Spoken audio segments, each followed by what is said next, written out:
And correct me if I'm wrong, but I think I was present at the moment that you were cast, and I believe that the deciding factor was that you could play creepy well. Yes, I am extremely creepy.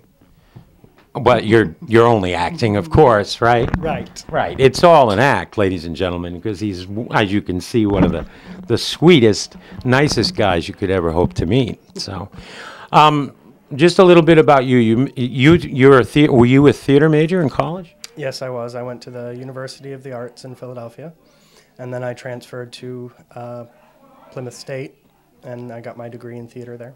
Oh, excellent. And how long have you been doing community theater, Rick? I've been involved with Streetcar since I was 7 years old. Really? So, what was the show you were in when you were 7? The Wizard of Oz. Oh, wow. And I'll bet you played the Cowardly Lion. No, I was 7, so I played one of the Munchkins. Ah, the Munchkins. Can you do us a short Munchkin bit? No. All right. I was hoping maybe we'd get, what is it, the Lollipop Guild? Yeah, the Lollipop Guild. Did you sing that song? I did. I bet he was great, too. Well, it's been good talking with you. We're going to try to grab some of your cast members and, as we say in the theater, break a leg. I hope that your calm demeanor tonight will carry through the show. But rest assured, we'll be filming you to determine that for all time. Thanks a lot. Well, thank you, Peter. We're here now with Leslie Pankhurst, who plays the title character in our little production here of Edwin Drood. Good evening, Leslie. Hello, thanks for having me. Now, Rick was talking, because, he's a theater expert, I guess, about the English music hall tradition of having female actors play male roles. Now, have you ever played a male role? You ever worked in drag, lady? Actually, when I was in summer camp a long time ago, I played several male roles.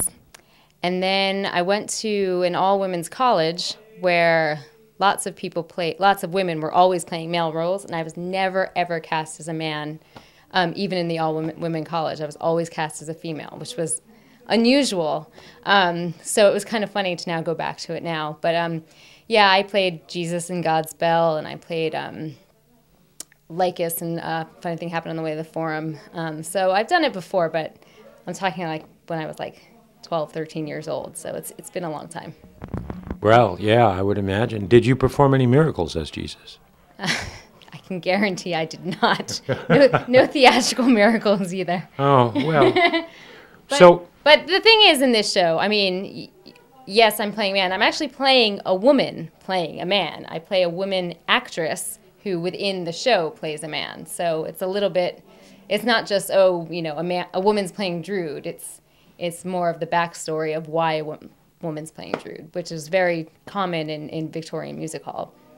And then at some point in the play, you disappear, do you not? I do, hence the mystery of Edwin Drood. The mysterious disappearance, which, of course, as Rick has already covered, the audience is going to vote on as to the different outcomes. The audience will actually determine if indeed you were murdered, because that's an open question. Who done it, right?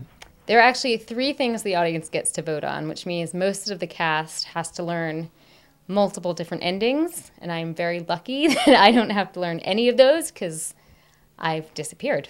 So that's a weight off my shoulders. What are the 3 things? There is a mysterious detective who comes along in Act 2, and the audience gets to decide which of the cast members plays that detective.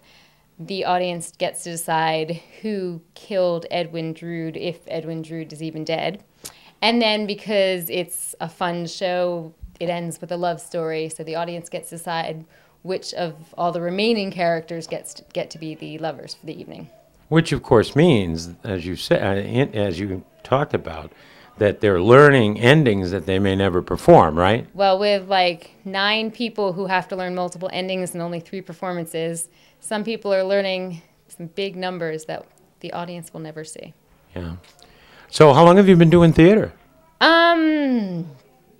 Well... I mean, you talked about your childhood camp. Right. I did theater since probably, well, 5th grade was my first Shakespeare play, 5th grade Shakespeare play, which was a tradition in my school. And I guess that was my first show. And then I did shows all through camp, school, high school, college. And now this is my first show since college, which is 12 years. Wow. Where'd you go to college? Wellesley College. Oh. So is this your first show for Streetcar then? This is my first community theater show ever. Really? Performing in. I've been involved in many, but this is the first one I've ever been in. Right. Well, I've been involved in a few plays at the Winnipesaukee Playhouse, where you are the managing director, are you? Marketing director. Marketing director. And you've got some wonderful stuff going on up there, right? We do, yeah. We're always busy. You're moving on to a new campus up at the former Annalee Dolls on Reservoir Road in Meredith? Yes, we're in the middle of a capital campaign to allow us to do that. Capital campaign, and meaning raising a lot of money. Yes. Well, you already have one thing that Streetcar doesn't have, and that's a theater. Yes, you know, and our space is great. We're just outgrowing it, you know. Absolutely. It sucks turning people away, and unfortunately we do it more than we like to do it because we like to be full, but we don't like to do it because we hate turning people away. Well, I'm sure that when people find out that you're in Drood, we'll be turning people away as well. So Like millions of fans are going to come out. right. Have you had your photo taken yet? I did. All right. Well, I'm glad that you all got all dressed up for this, and I can't wait to see the show in 22 days. Make sure you point that out to Rick. He loves it every time I give him a countdown. 22. I didn't even know that. We're speaking with Michael Baker, who's a first-time Streetcar cast member, and we're happy to have him with us. How you doing? Very well. I see you're in costume tonight. No. I was a while ago, but no. You couldn't wait to change out, were you? I know. We wanted pictures, and the pictures were it, so and then they said, go ahead and change, so I did. So, Michael, tell us, please, what is your musical theater experience? Many, many years ago, I was a member of the ensemble in my high school's production of My Fair Lady, and that's about it.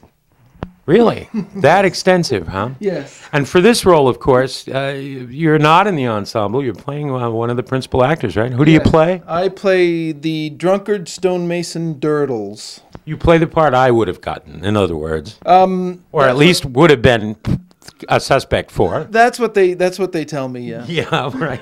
But I wouldn't have had to act. See, in your case, it would be acting. It's not much of a stretch. Right. And you've actually, and this is really key, because this is one of those little things about community theater that people don't think about. You've actually had to learn to speak like they speak in that country across the pond, England. Yes. So why don't you wow the audience with your English accent? Why don't you just, when I snap my fingers, you're going to become Durdles. Ready? All right, there's no snapping your fingers and having it happen right away like that. All right? It takes years of owning your voice and making it do what you want to do. Is that something like that? It sounds good.